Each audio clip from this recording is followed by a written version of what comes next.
everyone. Welcome to the Stoa. Today we have Harry Bergeron with us. Harry has this fire Substack called American Alchemy. It's beginning some buzz in adjacent spaces here, the Stoa. And he's been doing some very interesting writing on courage, cancel culture, and the collective situation we are in and how to improve it. So today's session is called the anti-social credit system and how it's going to work. I'm going to tag in Harry in a moment, and he's going to share his thoughts. And I think he's going to have a slide presentation for us. And then we'll pivot to Q&A. So if you have questions anytime, put in the chat, and I'll call on you. You can ask Harry your question. If you don't want to be on YouTube for this one, just indicate that in the chat as well, and I'll read your question on your behalf. So that being said, Harry, welcome to the Stoa. Thanks a lot, Peter. I appreciate it. We jumping right in now? Yeah, let's do it. All right. Okay. All right, let's get this started. So this is my proposal for an anti-social credit system. So first off, probably makes sense to do some definitions. My personal definition, obviously there's the literal China social credit system. I'm kind of using it in a broader sense. So my personal definition is when dominant power structures leverage the tech at their disposal and society's dependence on that tech to manipulate the behavior of populations they rule over in a progressively more explicit and coercive manner that breaks the social contract between them with the built-in defense mechanism of reserving the harshest punishments for the ones that attempt to push back against it. So generally speaking, though, it's honestly just technocratic systems that use the tools at their disposal to dramatically incentivize compliance and punish dissent past reasonable levels associated with free societies towards a level that is indistinguishable from totalitarianism. You have to incentivize compliance and punish dissent a little bit just to have a little bit of cohesion in society, but ultimately it gets very maladaptive very quickly. So once this process is past a certain stage, it's incredibly difficult and may be impossible to reverse, and changes get locked in. So I would very much like to prevent that. So this is what we live under. We have authoritative thought, which I thought about just using it as centralized institutions, but obviously there's a decentralized network consensus. I know you guys had the recent talk on swarms, egregores, and all that. So they have authoritative thought. Now they use financial coercion and social coercion. I don't even think I have to list examples. I think people are pretty familiar with it, but you threaten to take food off people's table, that'll get them into compliance real quick. And then if you take their friend group away, we're all primates. We need people to like us or want it very much. So that can get people lined up very quickly too. And when you lose your job, it frequently does both. You can't get paid, and then the friend group that you made at work is gone too. So this is what I call centralized coercion or incentivization into consensus from above, is my general summary of a social credit system. So what does this look and feel like? I mean, it feels like what we're living now. By definition, any society that needs a social credit system, it lacks organic appeal. If people naturally wanted to participate in this thing that they're trying to get us to do, they wouldn't need to construct a whole system around it. So there's a lack of organic participation. So that causes pervasive unhappiness and fakeness about everything. Everything's fake. There's widespread preference falsification because of the penalties associated with telling the truth. No critiques of the regime, that's out the door. Everyone knows that. So it's invisible, and it can almost lie about how it's not this giant evil thing around us when it's not imminently happening. Just like, hey, everybody's kind of living, doing their business. Until you do something you don't like, then cancellation. Threshold for what triggers penalization and the magnitude of that penalization is fluid. We all know that it's generally constricting, and that's kind of the flow that we're moving in.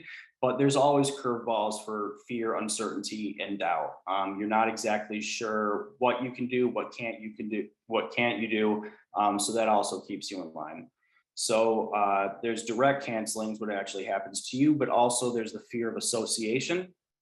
So this increases the target radius for somebody who, stands up at a college and they say, hey, this is, infringing on academic freedom, and nobody stands with them because they know that they're just going to be the next one to get popped. So this also prevents signaling for rival tribal cohesion.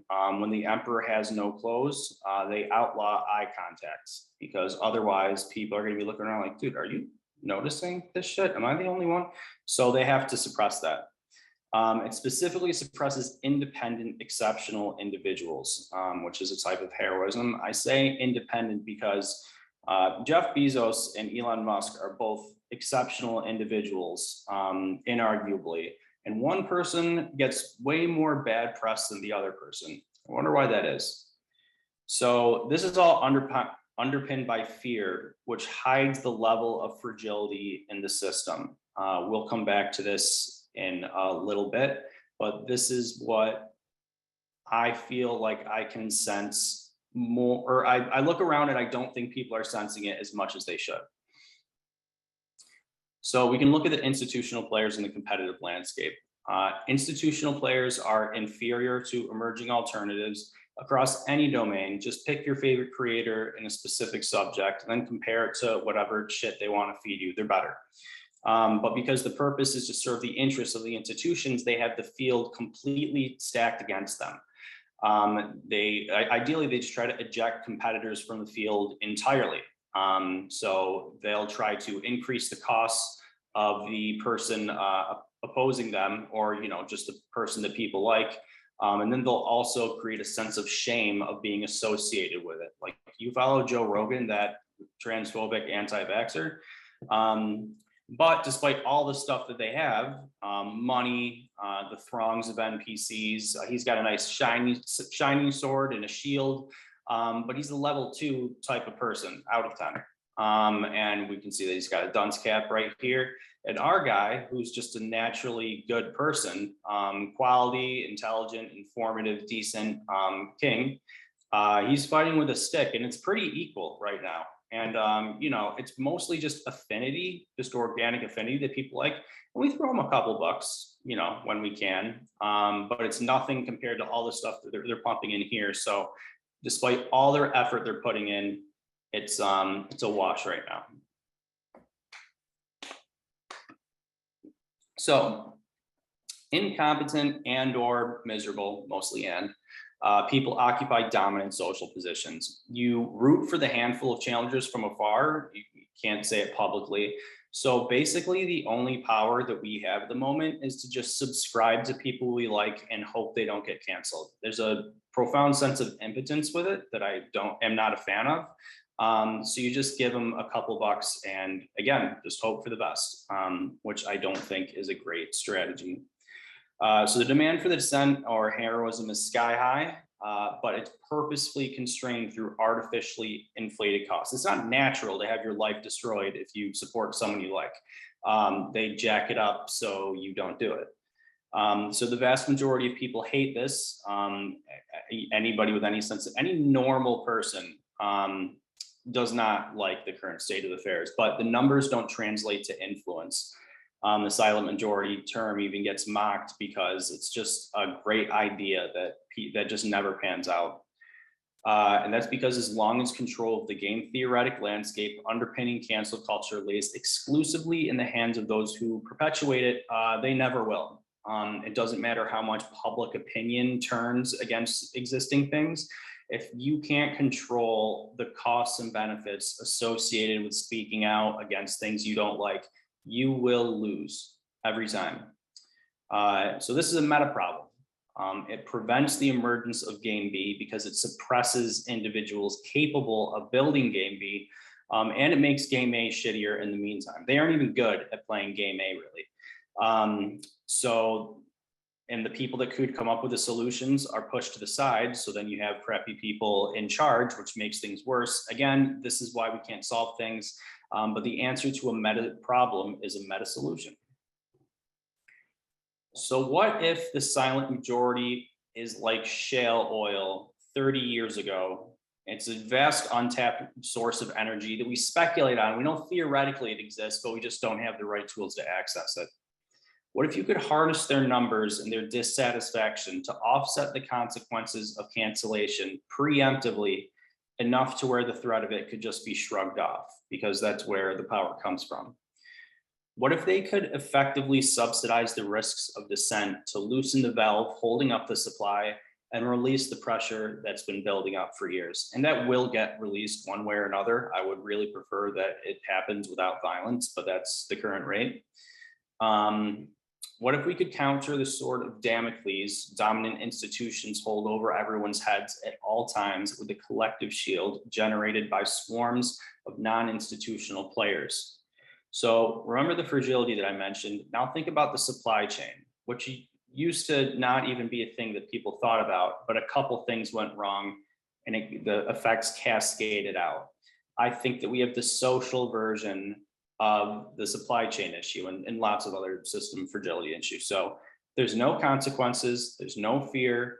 You start being honest, there's a preference cascade, and that's the prevention of permanent locked in tyranny. So I proposed a way to trigger this systemic collapse, which is usually a negative thing. In this case, it's positive, by inverting the function of the social credit system, which would be decentralized support for dissent from below. This really sums up how I visualize the entire thing working. So we know the forces pushing people in the middle, but if we had a civil insurance network, and obviously I'll be describing my thoughts on how this works in a second, people could give a little bit of money in and get a lot of money out when they need it to stop the forces pushing them into conformity. This frees them up to do what they want. Again, this is just kind of my favorite visualizations that I've made of this so far. So how does this work? Conditional funding pools, in this case, can be used with network insurance. So conditional funding pools, in this sense, are the proactive allocation of potential resources for designated recipients that are only transferred to them when pre-specified criteria are met. So for example, if your favorite creator has a Patreon, and that's kind of their Achilles heel, they could articulate that ahead of time to their followers and say, hey, would you pledge to donate to me if this were to occur? And they say yes, and there's no money, it leaves their wallets on the spot. They just pledge that, and it's a financial commitment. And then when that day comes to pass, the recipient of all these pledges say, hey, it's finally happened. The day has come. I'm going to execute this policy according to the terms of the agreement that we agreed to. And this is also important because canceling means different things for different people. And so it has to be articulated, customized to their situation ahead of time. So preemptive financial commitments that only activate when needed allows high-risk individuals to leverage their social connections to form de facto insurance policies customized to their needs and reduce any coercive power over them. So this also allows the majority of people who privately dissent to actively participate in bolstering the agency of people who are willing to dissent, which is always a minority, publicly in a manner that represents their interests. So if you're too agreeable to really do anything yourself, you can just add to the mecha suit of the person that does stand for your interests.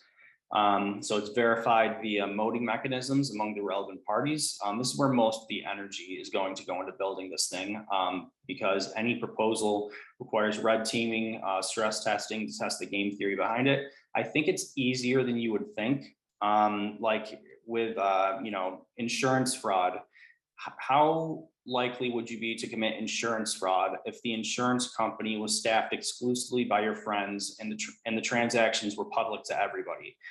So there's some built-in kind of social regulation mechanisms behind it.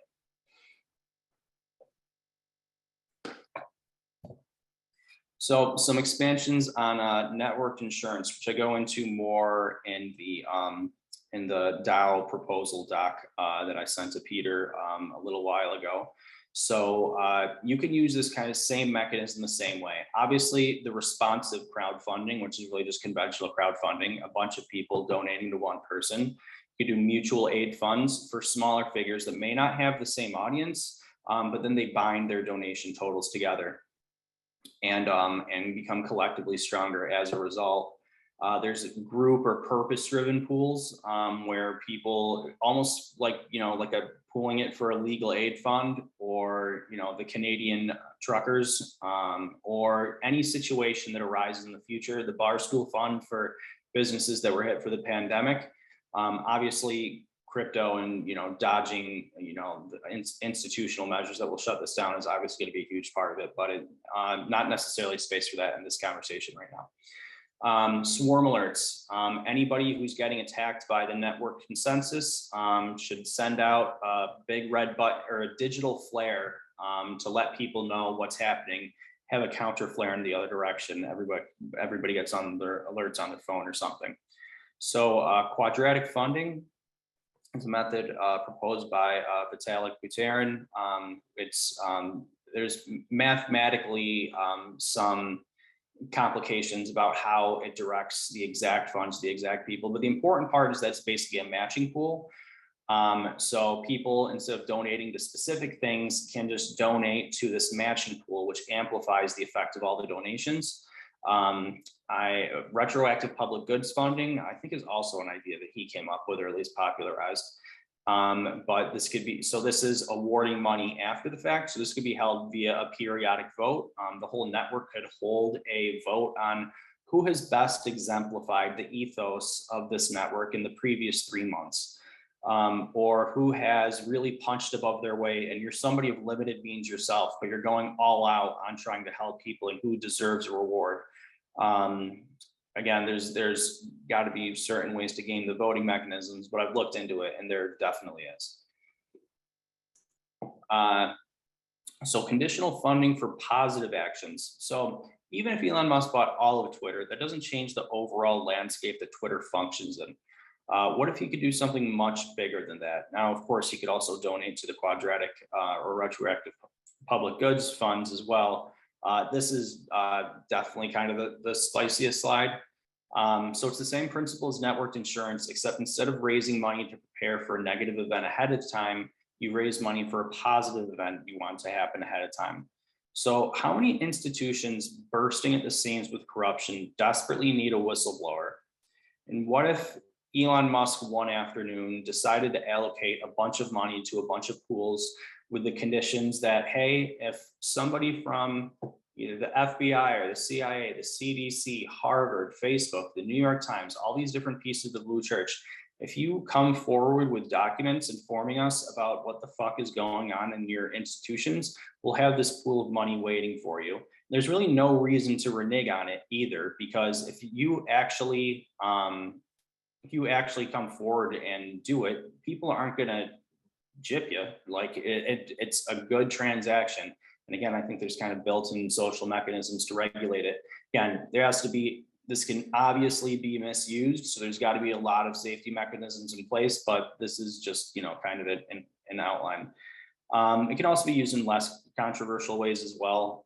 Anybody who doesn't stand up to a mob or doesn't comply to unjust demands, give them money. I mean, pretty much when they get pressured, it's just a network shakedown. And they're just threatened with consequences. So then you just do a network counter shakedown and try to offset them. So yeah.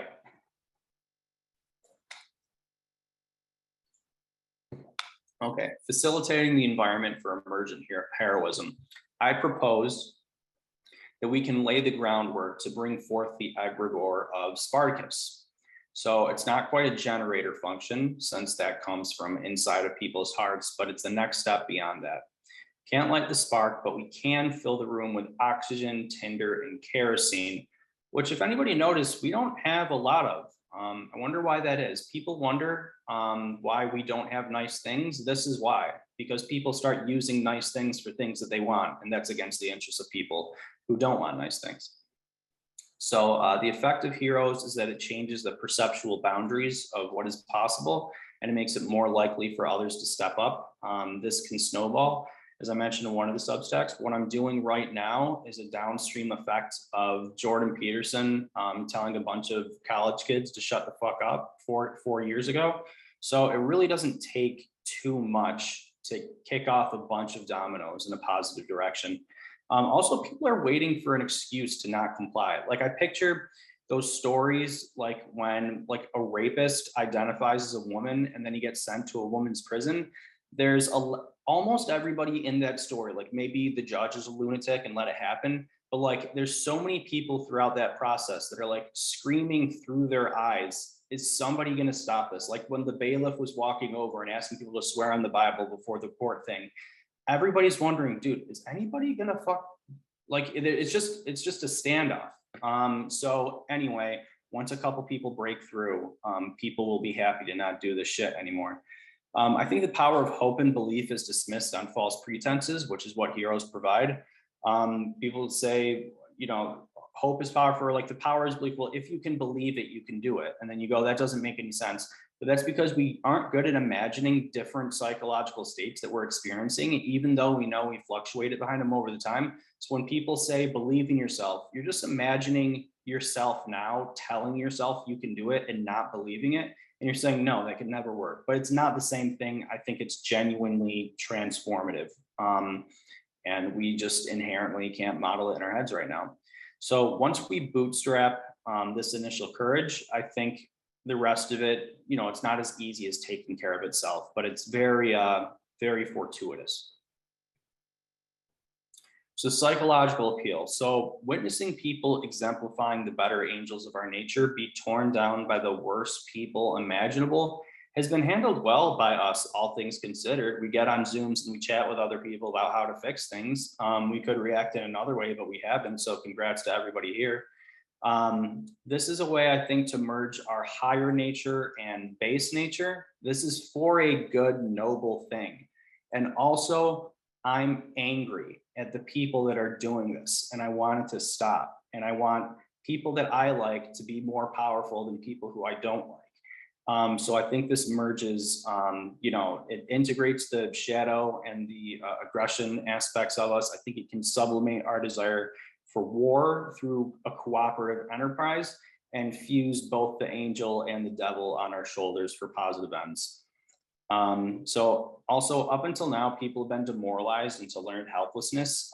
There's this keeps building up potential energy for a backlash that never comes. Eventually people are going to wake up. It's almost going to happen. It's almost going to happen. And it never does.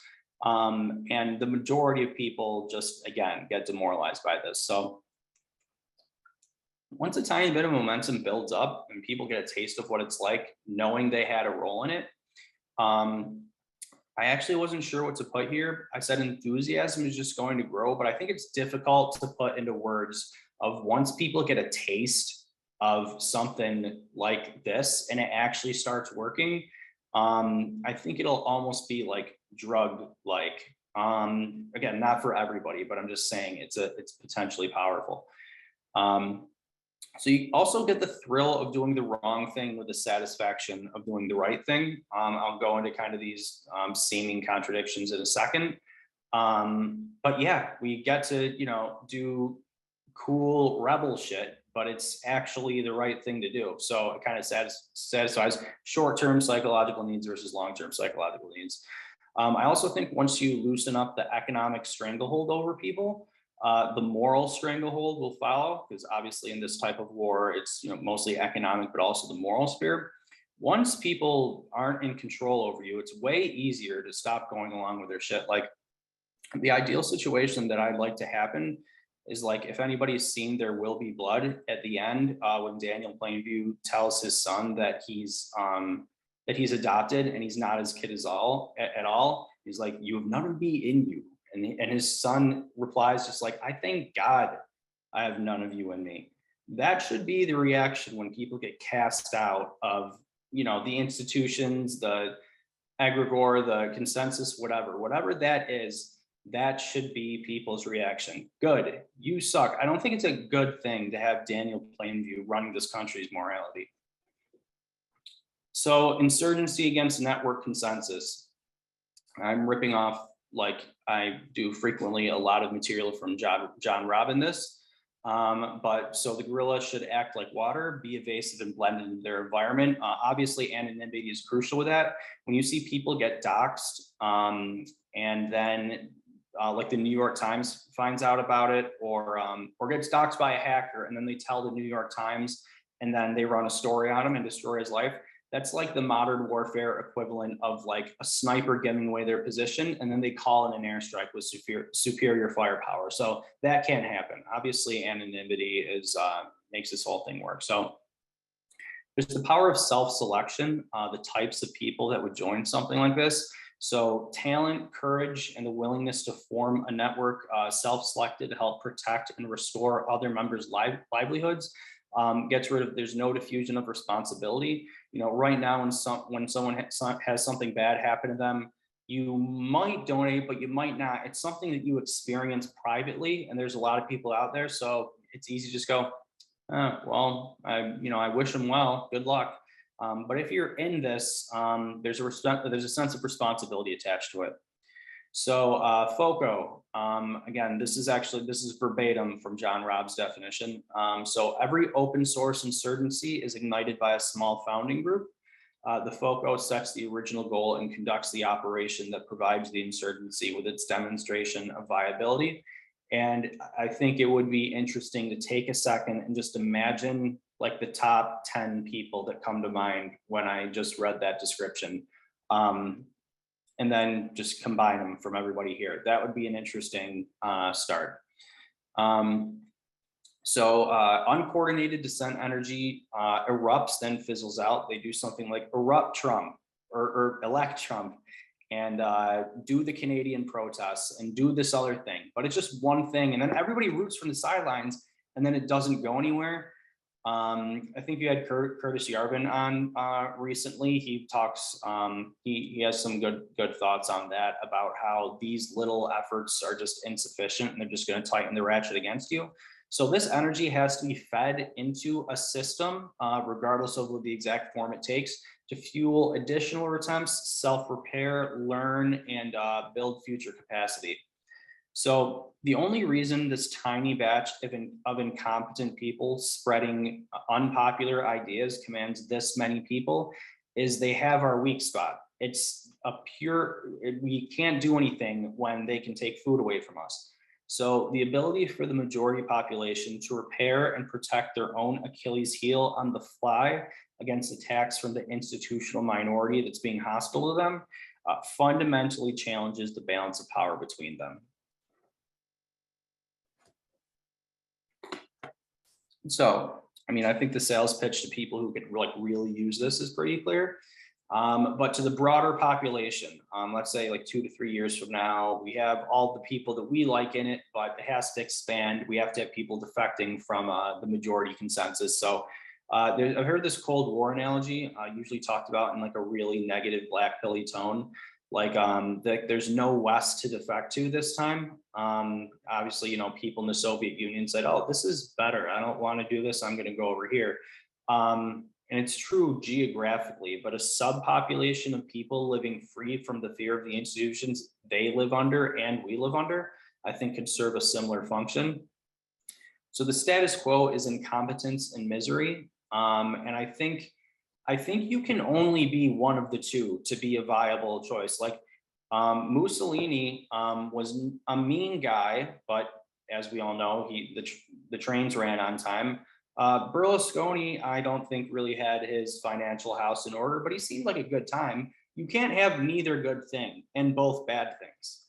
It's unacceptable. It has to go. But the plus for us are the additional clown world paradoxes that they have packed seemingly exclusive bad qualities together. It's almost a shock that it even works.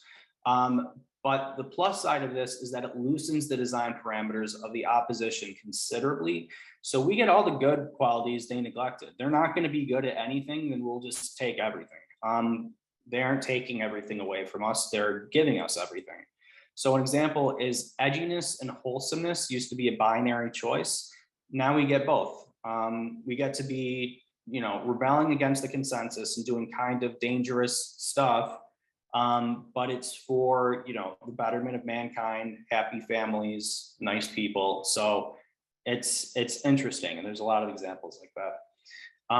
Again, the conditions will continue to deteriorate due to this incompetence misery. So our pitch is intelligence and happiness. You'll have nicer things if you kind of start to align with us, or at least start listening to us more, and we'll be nicer to you. Like, I'm not just saying it from like an egomaniac perspective of, hey, we're better than, no, I watch videos of you guys. You're good people, and talented, and I know what is in charge, and I can tell what's better and what's not. So like I said, yeah, we're better. I don't think humility is a virtue in this situation. I understand it's uncomfortable to say, which is why I'm saying it for you. So this is the last slide. So summary of the incentive alignment of this whole thing. So 1, survival of the species. There is no game B without people that can create it. And we're currently, just doing insanely dangerous stuff with Russia, and nuclear war is on the table. And I can't believe I'm saying that out loud because the people in charge suck, and things have to change. So geopolitical position, we aren't going to go back to the 90s where US was a hyperpower and could dictate everything. But, and I understand there's going to be some multipolarity. I don't want us to be so bad that China is the commander of the species in the 21st century. I don't think that's a good future for everybody, despite all of our faults. So the foundations of Western culture, there are flaws. Obviously, I'm not sure every day you wake up and go to bed, you're reminded and told of them, but they're precious things worth preserving. Quality of life material, without doing anything, economic depression, collapse, great reset, just be slaves, don't own anything. So quality of life artistically, movies are going to suck, books are going to suck. Totalitarianism is inherently at odds with art because totalitarianism narrows the scope of human experience where art seeks to broaden it. Morally, it's intrinsically good to help good people. Shadow, you deny your enemies the joy of success, which I'm sure tastes good. I haven't done it yet, but I imagine it does. Ego, you feel you have influence over your environment, which as the animals that we are, it's something that we want.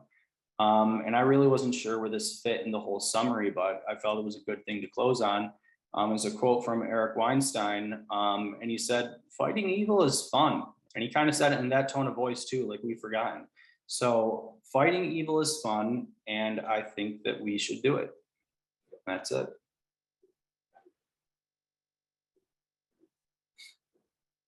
All right. Thank you for that, Harry. Fighting evil's fun. Yeah, I like that motto. So if you have any questions, put them in the chat. Colin, you can ask your question to Harry. If you don't want to be on YouTube, just indicate that. I'll read your question. I had a question, and Jenny has pretty much asked it. So I'll take in Jenny, and then I'll add anything to it if I have anything. Jenny, would you like to ask your question? Yeah, so on one of the slides, I saw this line that says, people are waiting for an excuse not to comply. And I feel like I'm surrounded very much by people who want to comply. I know, and I seem to be surrounded by very wealthy people who they're not going to be canceled. It's not like if they stood up and said, oh, I refuse to comply, anything bad would happen to them. They wouldn't risk anything. They want to comply. They love complying. So I think there are a lot of people who are, I agree, waiting for an excuse not to comply, but there are tons of people who they ain't waiting for an excuse not to comply. So what do we do about this? Like, I feel like I can't convince them. I can talk to them and discuss and show them data, and nothing will sway them, nothing. Yeah, well, you're not wrong. I could have been more precise in my language. Definitely not everybody is waiting for an excuse to comply, but I think the majority of people, and I'm not sure what I think the types of people that you're describing it's a disconcertingly large amount of the population. And I don't like it either. It's like not the tiny sliver that I would like to be. But I also think they're overrepresented. Like when any mass of people act in coordination, it gives the appearance of larger numbers than they are. So if like 30% of the population acts in unison and 70% of the population is just kind of normal people minding their own business, the 30% is going to seem larger than 30%. But in any case, as far as the strategy of how to talk to those people, I'm not really reaching out to those people at this point. I think there are people in this corner that are curious about exploring ideas. I think most people are neither. They just, want to grill and mind their own business, which is truthfully probably the most healthy way. I mean, a bunch of shit is coming down the pipes that'll ruin their lives anyway. But for now, it's a happy way to live. So I think getting more of the people up for grabs is my goal. Since those people that you're describing are more conformist anyway, the more numbers of people up for grabs that defect from leaning their way and start leaning our way, I think that's the first step. But yeah, I think it's wasted energy. I mean, maintain stuff in your personal life, but strategically, I think it's wasted energy to reach out to that particular population at this point. Yeah, kind of my conclusion too, but no, you made some really interesting points. Thank you. I understand the hope is there. It's frustrating. Yeah. So I'll maybe add a little bit to that, Jenny's question. I'm reflecting on what Paul Kingsnorth said about what he called the machine, basically technocracy. There's like a certain direction of travel, and it's headed to this kind of whatever you want to call it, a social credit type system. And certain people who were on the antithesis side of the recent COVID culture war kind of had a glimpse of that direction of travel, were people who were not really paying attention, or even couldn't have that meta capacity, just didn't see it, maybe numb to it. But I think like it's going to come online sooner rather than later. The more and more people are going to wake up to it. But to Jenny's question, it seems like there's some that would prefer a social credit system like that. Like even if you look at China, I don't know what the number is, but some people presumably like it, the ones that are getting advantage from it. So do you have a sense that like maybe there's just like an intuitive bargain that people are making, that like, hey, like if I just comply and follow whatever comes online, I will be set up nicely for the new system rather than rebelling against it? Oh, for sure. And I think that's, by definition, it's the majority of people. If the majority of people didn't conform, then we'd be going all over the place. So it's the majority of people mostly kind of go with the flow. The level of enthusiasm about going with that flow, there's that subset that like really likes it and just like viciously wants to punish their opponents. Then there's the component that like they understand like, hey, it's like a mildly intrusive thing, but I just, the government sucks. What are you going to do? And they kind of go along with it. But I'm kind of getting ahead of myself a bit. But kind of another idea that I took from Yarvin is that those types of people, they just serve whoever is in a position of power. Like there were people who worked for like Imperial Germany and the Weimar Republic and the Nazis and the Germany that came afterwards, and just like bureaucrats, they all just worked for them. Like they weren't inhabiting the ideology of the day.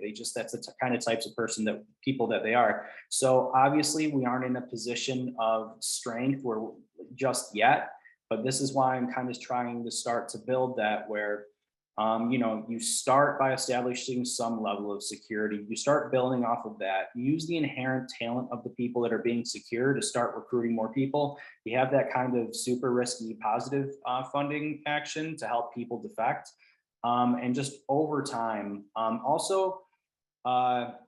think even being part of the social credit system, because like you said, like people just think, hey, it'll be better for my life if I just play along with the rules. It might be good in the short term, but things are going to be very bad in not that long of a time. And I don't know how many rewards or potential rewards are going to be, or people are going to imagine when things get really, really shitty. If they're just being kind of practical with their own lives, eventually they can get to the point where it's like, yeah, I mean, I was into this social credit system at first, but the entire society behind it appears to be collapsing, and I'm not thrilled about that. So maybe I'll look for other options, even though I'm not necessarily a principled person in and of myself. I'm not sure if that answers your question, but. Yeah, awesome. So I'm going to pivot to the Q&A. I'm going to read this question on someone's behalf. If there were a way to dispel the illusion constantly front and center of mainstream media that it is the Trump supporters that are the root of all evil and we're going to destroy the country, I think it would be easier to chip away at the educated urban people who are super motivated by doing the right thing. Any ideas on how to do that?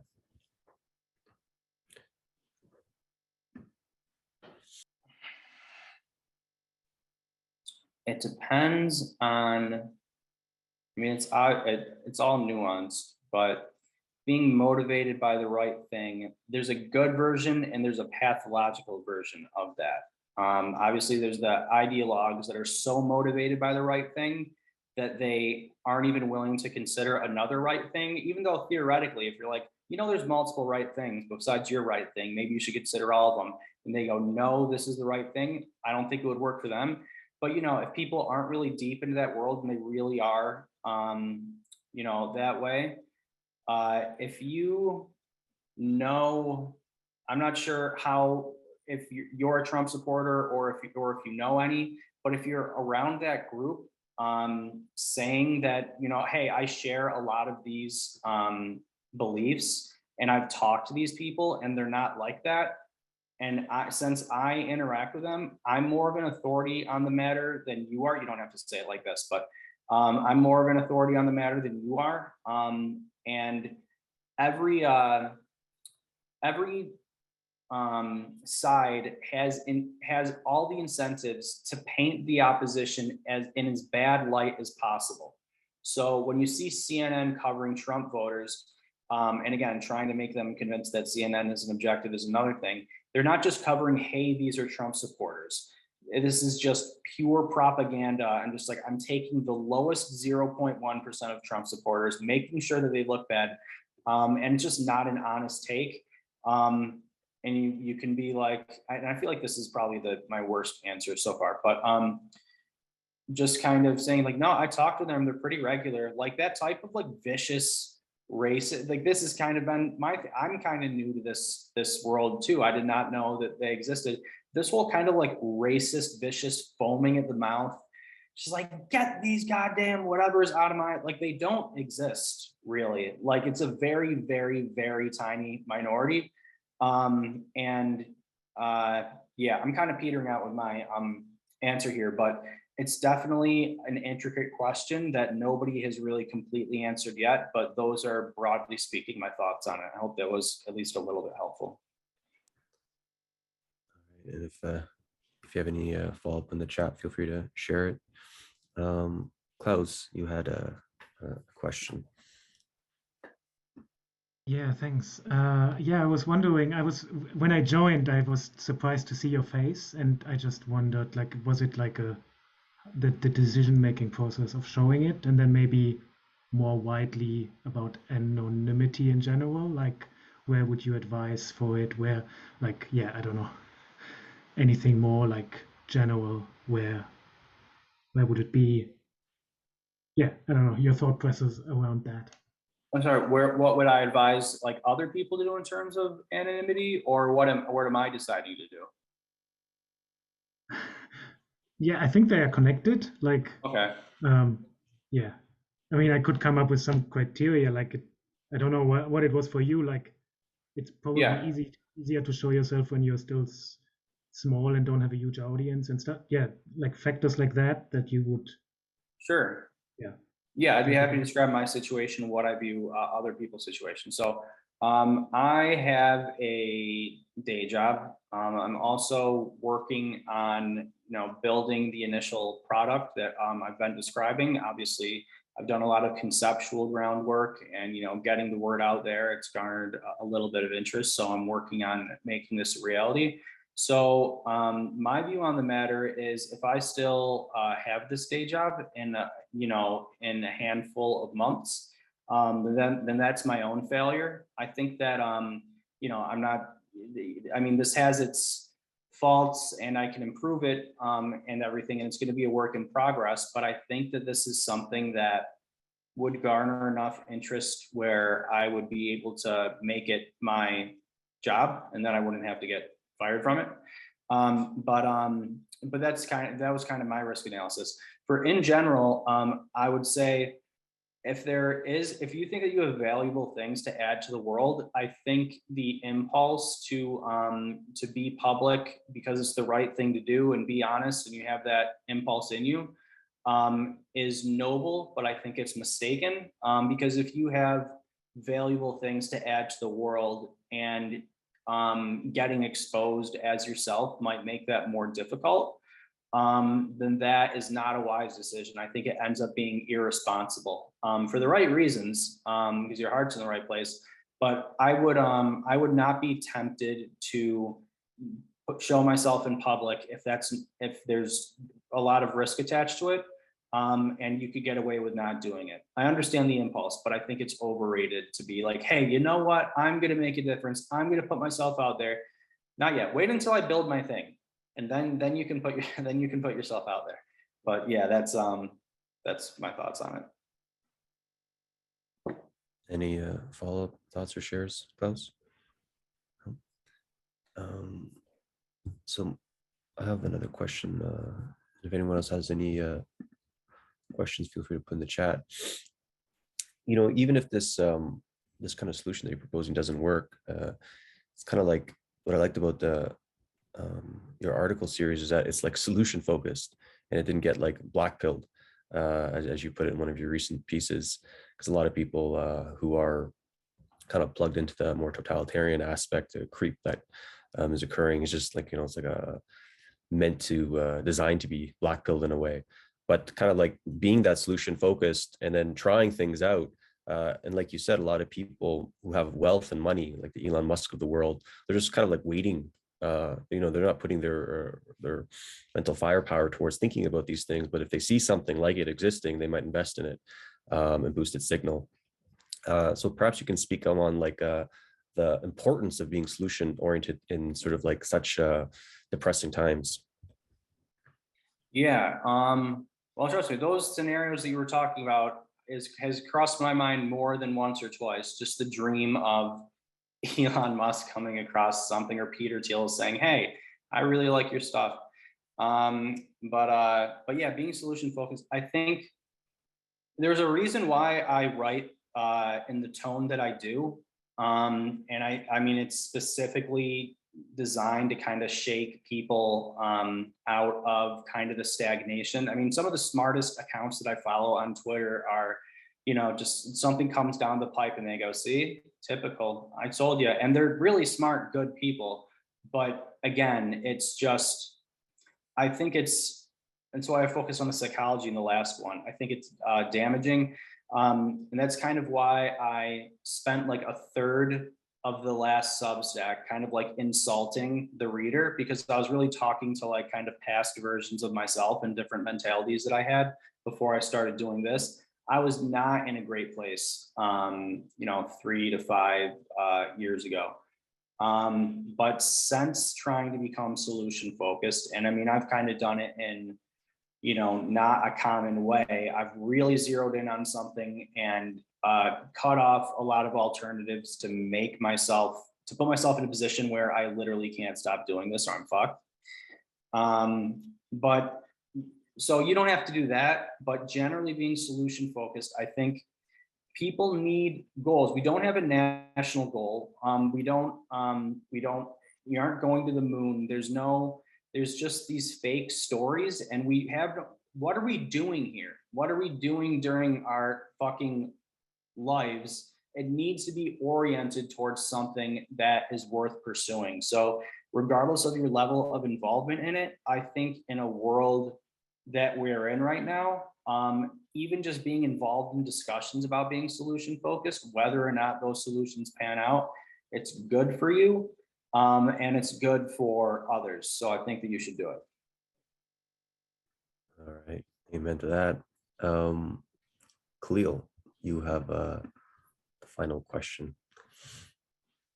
Wow, thanks for giving me the final question here. And I really enjoyed this presentation. I came a bit late, but my question is, it seems like what we call the Blue Church, it's good at, maybe not good at, but it tends to appropriate the symbols that emerge from the commons and kind of strategically redefines them in a way that divides people.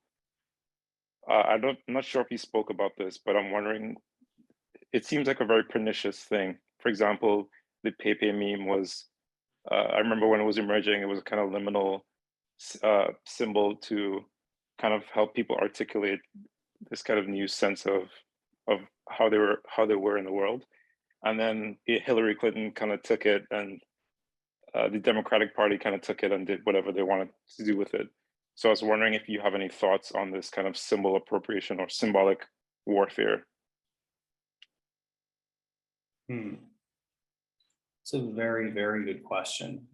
I'm not sure if I have any thoughts on how to do it specifically, but this is kind of why I kind of chose to get to the root of, try to find a solution to something that has a bunch of other solutions emerge from it.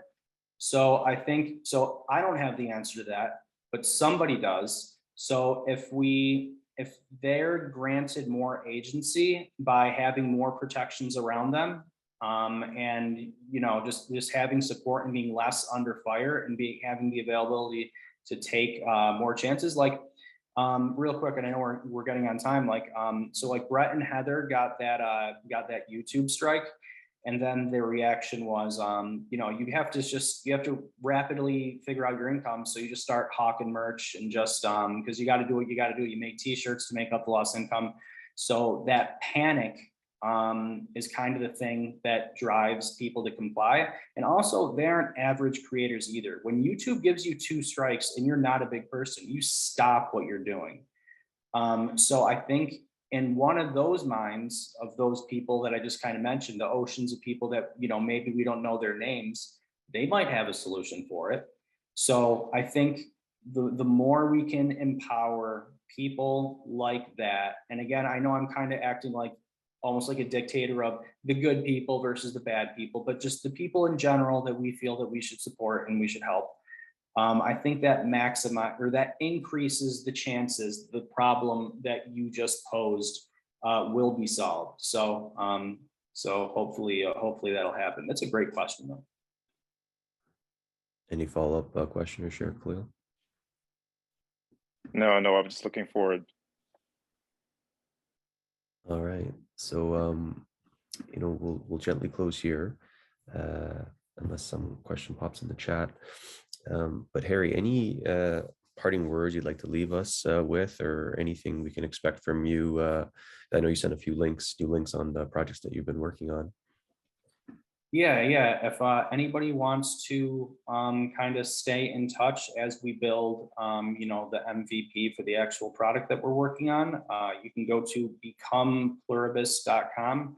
The name of it is Pluribus. Obviously, it's a nod for e pluribus unum, but also by itself, the word means more.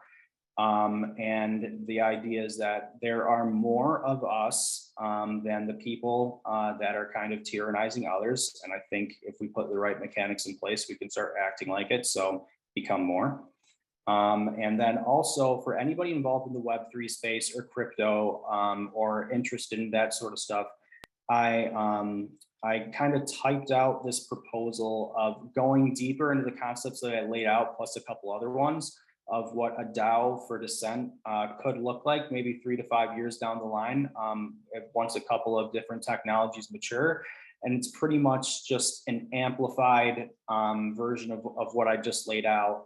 But I sketch out the ideas and the contours of it, but I don't have the expertise to fill it in. But if anybody's into that kind of stuff with crypto, feel free to take a look at the document and get back to me because we'll need people working on this stuff. And like I said, it'll be fun. Fighting evil is fun. Fighting evil is fun. So I put Harry's link in the chat, and if you're watching this on YouTube, you'll see it on the video description. So yeah, we'll close out here. Harry, thank you so much for showing your face here at the Stoa. And it was a great presentation and having you here today. Thanks a lot, Peter. I really appreciate you inviting me on. All right, everyone. So you can check out more events at the Stoa. We have a bunch coming up. And yeah, Harry, everyone, thanks for coming to the Stoa today. Awesome. Take care, everybody.